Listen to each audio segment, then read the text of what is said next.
ආයිබෝවන් යාළුවනේ මගේ YouTube channel එකත් එක්ක එකතු වෙලා ඉන්න ඔයගොල්ලෝ හැමෝම ගොඩක් සාදරයෙන් පිළිගන්නවා. ඔන්න අදත් පහස රසවත් ඒ වගේම අඩුවේ දෙමින් හදාගන්න පුළුවන් රෙසිපි එකක් අරගෙන ආවා. ඉතින් අද මං ඔයාලට කියලා දෙන්න හදන්නේ අල විතරක් පාවිච්චි කර රසම රස ස්නැක් එකක් හදාගන්න විදිය. ඉතින් මේකට අල විතරක් පාවිච්චි කරා කියලා නෑ. ගොඩක් හොඳ රසයක්, ගොඩක් හොඳ පෙනුමක් තියෙනවා. ඉතින් මේක ඔයාලට ටී ටයිම් එකට උනා ලේසියෙන්ම හදාගන්න පුළුවන්. ඒ නිසා අපි බලමු මේ පහසු රසවත් අඩුවේ දන් ස්නැක් එක ලේසියෙන්ම හදාගන්නේ කොහොමද කියලා. ඉතින් මේක හදන්න මම රට ලුණේ, සුදු ලුණේ, ඉඟුරුයි, ගෝවයි අරගෙන තියෙනවා. ඔයගොල්ලන්ට කැමති එළවලුවක් ගන්න පුළුවන්. මම මේ මිශ්‍රණයට බිත්තරයක් දාගන්න. ඔයගොල්ලෝ බිත්තර කනන විතරක් දාගන්න පුළුවන්. බිත්තර කන්න නැත්නම් මේකට නොදම දාන්න පුළුවන්. ඊළඟට මම මේකට මිරිස් කුඩු 3-5 කුඩු, ලුණු කුඩු, කහ කුඩු අරගෙන තියෙනවා. තාම මම තම්බල පොඩි කරගත්තු අරගෑන් 300ක් අරගෙන තියෙනවා. ලොකු වල ගෙඩි දෙකක් විතර. මුලින්ම භාජන ලිපේ තියලා ඒකට පොල් තෙල් මේසෙන්ද 3-4ක් දාගන්නවා.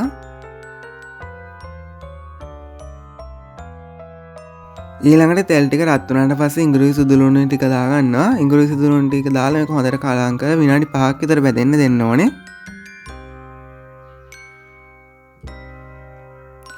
ඊළඟට මම මේකට කරපිංචි ඉත්තක් දාගන්නවා.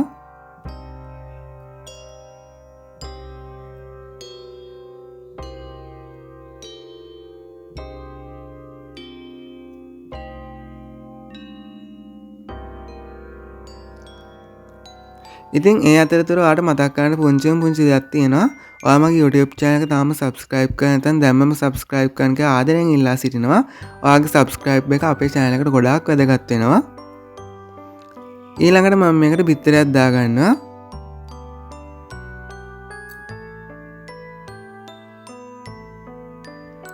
බිත්තරේ දාලා මේක හොඳට කලවම් කරන්න ඕනේ.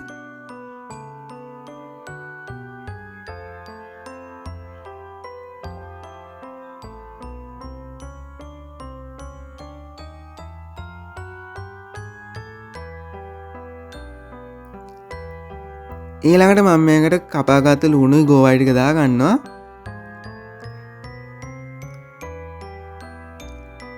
ලුණුයි ගෝවයි දාලත් විනාඩියක් විතර මේක බැදෙන්න දෙනවා.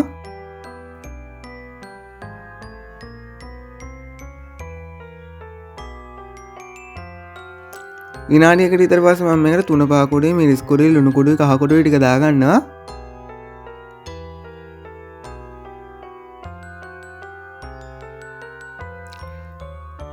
ඒ ටිකත් දාලා ඉවරලා හොඳට කලවම් කරලා විනාඩි 5ක් විතර ලිපේ තියන්න ඕනේ.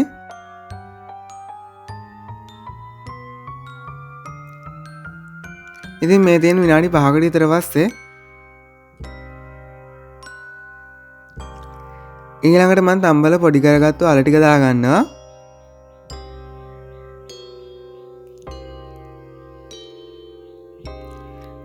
අල ටික දාලා මේක හොඳට කලවම් කරන්න ඕනේ. මේ තියෙන මම මේ විදිහට හදාගත්තු මගේ මිශ්‍රණය. ඊළඟට මම මේක රෝල්ස් හැඩයට හදාගන්නවා මේ විදිහට. ඕගොල්ලන්ට මේක ඕනෙම හැඩයකට හදාගන්න පුළුවන්. මම නම් මේක හදාගන්නේ රෝල්ස් විදිහට.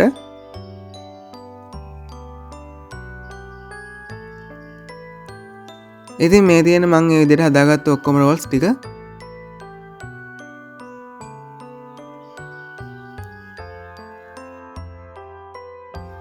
ඊළඟට මම මේ ටික බෙදගන්න පිටු මිශ්‍රණය හදාගෙන තියෙනවා. පාන් පිටවට වතුර ටිකක් දාලා තමයි මේක හදාගත්තේ. ඔයගොල්ලන්ට පුළුවන් මේ වෙනකොට බිත්තර සාරුණක් ගන්න. මම මේ විදිහට එක රෝල්ස් එකක් පිටු මිශ්‍රණය දවටගෙන ඊළඟට බිස්කට් කුඩු එකට දාලා බිස්කට් කුඩු ගා ගන්නවා.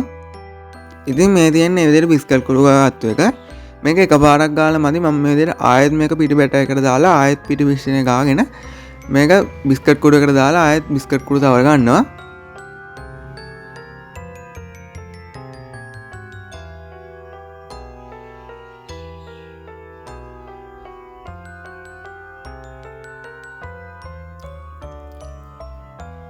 ඉතින් මේක දෙපාරක් තවර ගත්තේ නැත්නම් එහෙම කැඩෙන්න බලනවා. ඒකින්ද අනිවාර්යයෙන්ම දෙපාරක් තවර ගන්න. ඉතින් මේ තියෙන මේ විදිහට හදාගත්තු අපේ රෝල්ස් එක. ඔයගොල්ලෝ මේ රෝල්ස් ඔක්කොම මේ විදිහට හදාගන්න. ඉතින් මේ තියෙන මම මේ විදිහට පිට ගාගෙන හදාගත්තු අපේ රෝල්ස් ඊළඟට කරන්න තියෙන මේක තෙලේ බැද ගන්න එක.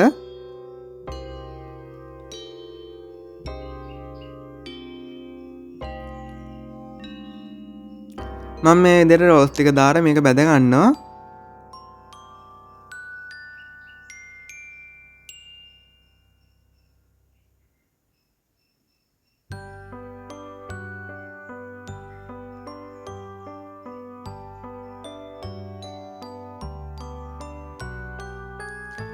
ඉතින් ඔයගොල්ලන්ට මේ වගේ තව රෙසිපි ඕන නම් අනිවාර්යයෙන්ම subscribe කරන්න කියලා ආරාධනා කරනවා.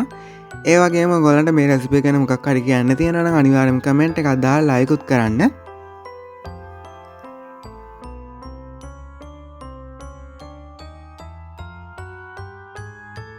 මේ තියෙන්නේ මම මේ විදිහට හදාගත්තු මගේ රෝස් ඔක්කොම ටික. ඉතින් තවත් දවසක අලුත් වීඩියෝ එකකින් හම්බෙමු.